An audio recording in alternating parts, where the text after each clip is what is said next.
Assalamualaikum warahmatullahi wabarakatuh. Hai teman-teman, perkenalkan kami dari kelompok 5, di mana pada kesempatan kali ini kami akan membahas mengenai risiko rantai pasokan dalam lingkungan yang bergolak, sebuah model konseptual untuk mengelola risiko jaringan rantai pasokan. Nah, sebelum masuk ke pembahasan, kita terlebih dahulu mengetahui latar belakang dari jurnal ini, di mana risiko gangguan yang disebabkan oleh faktor dalam rantai pasokan atau SCS dan kekuatan lingkungan luar adalah salah satu perhatian utama dari praktisi dan peneliti. Oleh karena itu, manajemen risiko rantai supply atau SCRM adalah medan meningkatnya kepentingan dan bertujuan untuk mengembangkan pendekatan untuk identifikasi, penilaian, analisis, dan pengobatan daerah kerentanan, serta risiko di SCS ini sendiri. Berbagai tren yang meningkatkan exposure risiko, seperti peningkatan penggunaan outsourcing, globalisasi, pengurangan basis pemasok, berkurangnya buffer, meningkatnya permintaan untuk pengiriman tepat waktu, atau siklus hidup produk yang lebih pendek. Kami ini sering mendengar bahwa dalam kompetensi dunia sekarang ini tidak lagi antara perusahaan individu, tetapi antara SCS. Oleh karena itu, untuk memahami posisi suatu perusahaan jaringan yang lebih besar telah dipelajari dan bukan hanya hubungan dekat dengan pemasok. Karena kualitas biaya dan risiko dari produk atau jasa yang ditawarkan di pasar adalah fungsi tidak hanya tertentu. Dunia lingkungan selalu berubah dan exposure saling berhubungan, dan diketahui dari mitra lain dari jaringan untuk faktor risiko dari suatu perusahaan yang tumbuh. Nah, selanjutnya pada jurnal ini kontribusi penelitian dijelaskan dalam kerangka teori, yaitu teori kontingensi, di mana teori ini mengklaim bahwa tidak ada satu cara terbaik untuk mengatur atau memimpin dari sebuah organisasi atau gaya kepemimpinan yang efektif dalam semua situasi, dan tidak ada aturan universal untuk mengatur semuanya di masa yang akan datang.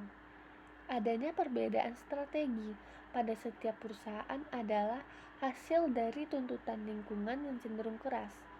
Kinerja bisnis yang kokoh dipengaruhi oleh seberapa baik sumber daya organisasional sesuai dengan lingkungan bisnis yang sesuai. Nah, pada metode ini sendiri, penerapan kerangka ditunjukkan dengan studi kasus dari industri otomotif. Industri ini dipilih karena pengukuran kinerja pemasok sering diilustrasikan oleh penelitian dalam industri otomotif. Ada beberapa alasan untuk itu, yaitu hubungan antara pemasok dan produsen mobil berkembang dengan baik dan cukup stabil. Pemasok mewakili beragam industri sehingga kesimpulannya dapat digeneralisasi di berbagai bisnis, dan hasilnya sesuai dengan basis pengetahuan yang telah ada. Selanjutnya, jumlah pemasok di industri otomotif besar yang menambah pentingnya evaluasi kinerja dan risiko. Baru-baru ini, perusahaan otomotif telah mengalami peristiwa pemasok yang tidak direncanakan, seperti kekurangan, penurunan kualitas, atau dalam beberapa kasus bahkan pemasok ini sering mengalami kebangkrutan. Perusahaan dalam hal ini melakukan penilaian pemasok untuk kelompok komoditas tertentu dalam upaya untuk mengurangi risiko yang terkait dengan pemasok. Tujuannya ada dua. Yang pertama, untuk menilai semua kriteria yang berkontribusi terhadap risiko pemasok, dan yang kedua, untuk mengimplementasikan langkah-langkah mitigasi dengan pemasok yang diidentifikasi. Pendekatan penilaian risiko diambil untuk mengukur karakteristik dan kinerja pemasok. Penilaian dilakukan sebagai kombinasi wawancara dan survei online yang memungkinkan organisasi menilai kelompok besar pemasok dalam jangka waktu yang singkat. Survei online pun yang mengukur karakteristik dan struktur SC seperti lokasi, rute transportasi, telah diselesaikan oleh informan kunci pemasok terpilih. Analisis risiko juga menilai turbulensi pasar dan teknologi pemasok dan ketidakpastian eksogennya. Peringkat ini diberi peringkat yang sama, kemudian disimpulkan untuk memberikan indeks turbulensi. Kinerja pemasok saat ini juga diukur. Hasilnya disajikan dalam matriks portofolio pemasok, termasuk turbulensi pemasok dan kinerja saat ini dalam rantai atau data nyata, tapi nama perusahaan telah diubah. Setelah itu, variabel pada artikel ini membahas bagaimana pengelolaan rantai pasokan. Dalam pembahasan ini, faktor-faktor yang mempengaruhi dalam pengelolaan ini adalah risiko turbulen atau bergolak atau tidak kondusif pada lingkungan dan juga ketidakpastian. Risiko lingkungan dapat dilihat pada saat kondisi lingkungan yang berbeda pada masing-masing pemasok. Hal ini menyebabkan strategi dalam menghadapi pengelolaan pasokan ini akan bervariasi. Ketidakpastian juga menjadi risiko dalam pengelolaan rantai pasokan ini.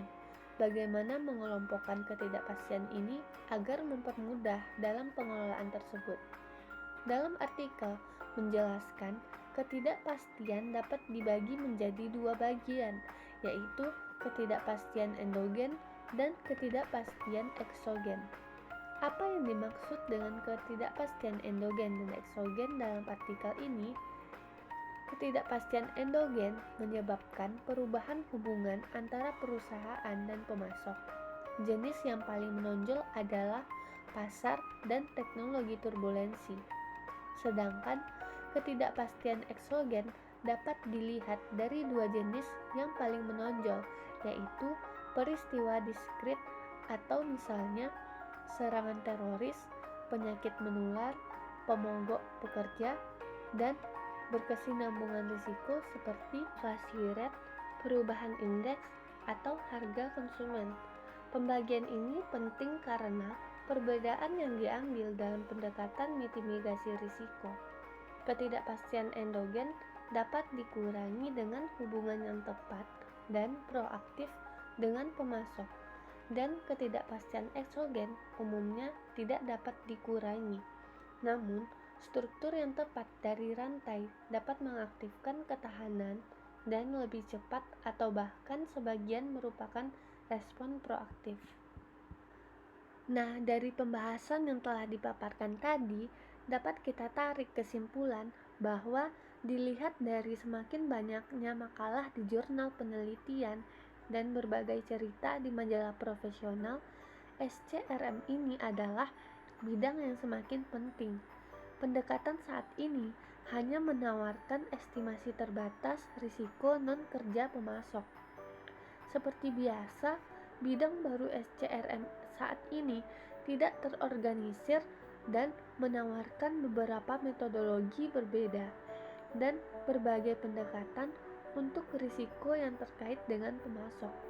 Fakta yang sering diabaikan adalah bahwa pemasok beroperasi di lingkungan yang berbeda dan kedua pemasok dengan karakteristik dan kinerja yang sama dapat menimbulkan risiko yang sangat berbeda. Dengan pendekatan ini memungkinkan estimasi risiko dan membantu perusahaan untuk membuat keputusan yang lebih terinformasi mengenai berapa banyak risiko yang bersedia diambil dan risiko mana yang akan dimitigasi. Jurnal ini telah menggunakan teori kontingensi untuk menganalisis temuan sebelumnya yang sering bertentangan dengan peran turbulensi lingkungan dalam SCRM. Ini telah mengonseptualisasikan beberapa ide dan konstruksi menggunakan premis bahwa pasar, teknologi, dan turbulensi lingkungan di segmen pasar pemasok adalah faktor signifikan yang memodifikasi hubungan antara karakteristik pemasok, strategi atau struktur SC, dan risiko pemasok terhadap kinerja. Ini telah memberikan klasifikasi ketidakpastian yang timbul dari lingkungan yang bergolak dan menawarkan cara baru dalam melihat risiko yang terkait dengan pemasok. Penerapan konsep dan kerangka kerja ditunjukkan dalam studi kasus dari industri otomotif ini. Dan pada jurnal ini telah menambahkan wawasan penting ke dalam dan perluasan teori kontingensi dalam dua hal. Pertama, lingkungan pemasok dan strategi perusahaan fokus harus dipertimbangkan ketika memperkirakan kemungkinan tidak adanya pemasok. Karakteristik pemasok yang sama dapat menimbulkan risiko yang sangat berbeda dalam situasi yang berbeda pula. Yang kedua, matriks portofolio pemasok memperkenalkan gagasan bahwa peran pemasok sebagai salah satu pemasok dalam rantai harus dimasukkan. Kesesuaian antara portofolio pemasok dan strategi SC ini sangat penting untuk keberhasilan operasi rantai. Nah, beberapa pertimbangan penting bagi manajer SC juga muncul dari temuan ini. Pemasok tersebut harus dimonitor secara ketat atau jika mungkin diganti. Pendekatan ini juga menawarkan wawasan penting tentang keputusan tentang investasi dalam program pengembangan pemasok atau integrasi proyek atau pemasok bersama. Perusahaan fokus sebaiknya tidak mengunci diri dengan pemasok yang tidak dapat mengatasi turbulensi atau tidak cocok dengan strategi SC ini. Sekian dari pembahasan kami mengenai jurnal ini. Terima kasih kepada teman-teman yang telah mau menonton ini dengan sukarela. Semoga dari pembahasan yang telah kami paparkan tadi, kita semua dapat mengerti dan paham apa maksud dari jurnal yang telah disampaikan tadi. Terima kasih.